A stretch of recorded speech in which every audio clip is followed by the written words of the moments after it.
Hey guys, so today I thought I'll make a video about NS, and I know this is a kind of a blurry subject for most people, especially in my school, so I thought I'd elaborate further, especially from an international school student point of view.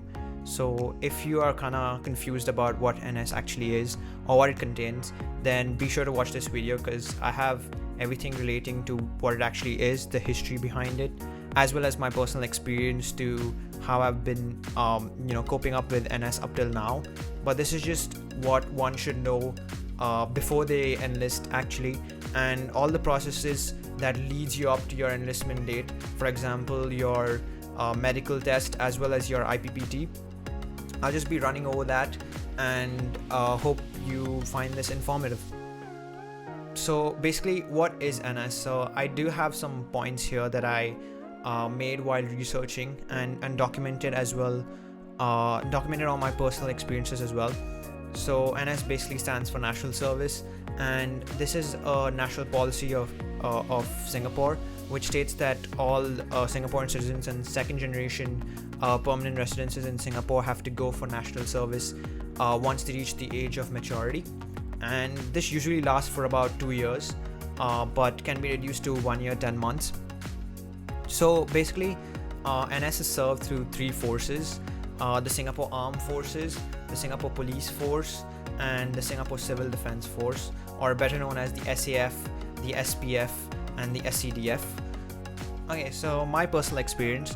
So I've not really been enlisted yet, but I would like to talk about what processes one has to go through before being enlisted, which is divided into two sections: the medical test as well as the IPPT. So for the medical test, they do have a proper checkup, from checking your sight, hearing, to taking a blood test as well as a urine sample. So if you're not sure about that, once you go into the medical station, they'll have like different compartments where you can actually go and perform all tests that are required. And along with that, they will also take measurements for your uniform as well as your boots. And if you have any other declaration that you want to make regarding certain medical issues or injuries, then you can go ahead and do that as well.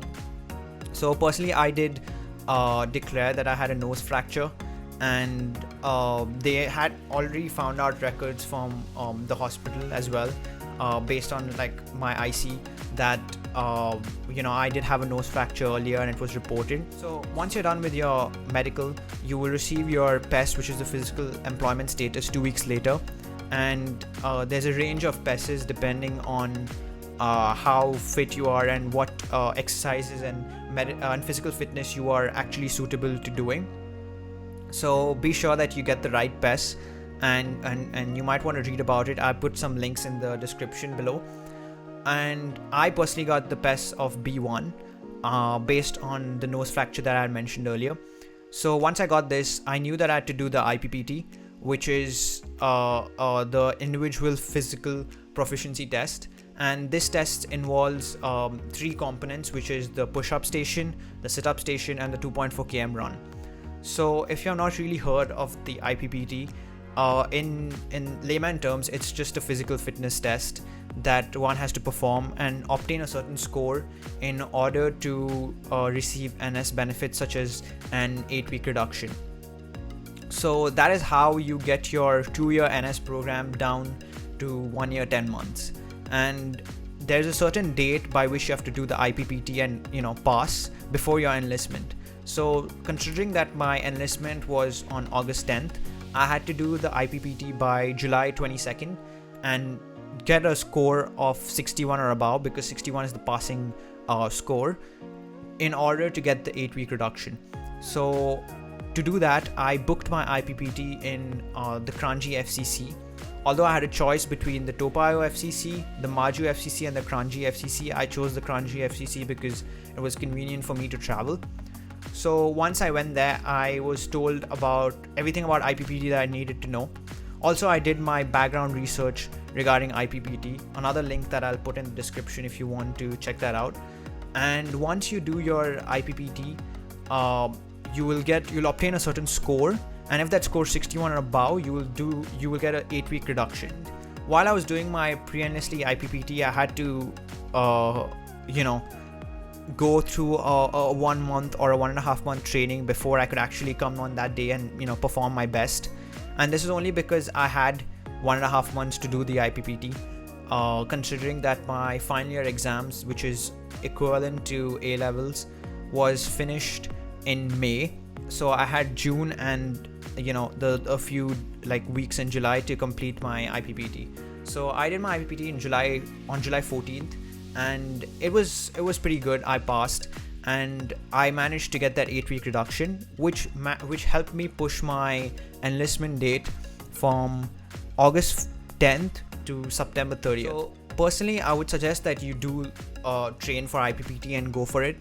And I'll make a separate video on how you can train for IPPT and what exactly I did, considering I was really not the fittest person there. So I'll just show you how I trained for the IPPT and managed to pass. So that's how I managed to get myself prepared for NS prior to the enlistment. And I'll put a few helpful links also. I mentioned it throughout this video as well, but I'll put few more links in the description and some resources that I looked at before actually going to certain things like the medical or the pre-enlistee IPPT. And make sure you check them out, as well as the whole CMPB and MINDEF site, because they have all the information put together in a concise form that will help you understand easily. If you have any questions regarding the process of getting enlisted, or the process before getting enlisted rather, then do comment down below. And if you found this informative and you want more videos like that, subscribe, and feel free to ask me any questions as well. Bye, take care.